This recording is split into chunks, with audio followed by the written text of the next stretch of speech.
জঙ্গিপুরে high school মাঠে অসহায় দুস্থদের শীতবস্ত্র বিতরণ করলেন বিধায়ক জাকির হোসেন।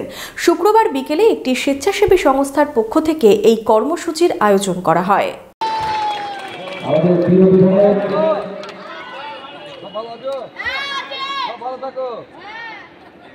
সামাজিক দায়বদ্ধতা থেকে দুস্থদের জন্য আবারও এগিয়ে এলেন জঙ্গিপুরের বিধায়ক জাকির হোসেন।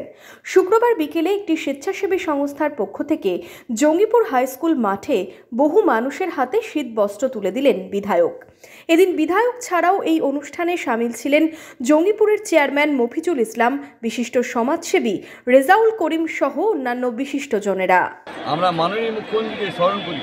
আমি আজ থেকে নয়, 30 বছর থেকে সেবা করি মানুষের। তাই আজকে কম্বল দিলাম। মাননীয় মুখ্যমন্ত্রী সবসময় মানুষের জন্য ভাবে, লক্ষ্মী ভাণ্ডার দেয়। মাননীয় মুখ্যমন্ত্রী স্বাস্থ্যসাথী দেয়। মাননীয় মুখ্যমন্ত্রী জুতা দেয়। মাননীয় মুখ্যমন্ত্রী সাইকেল দেয়।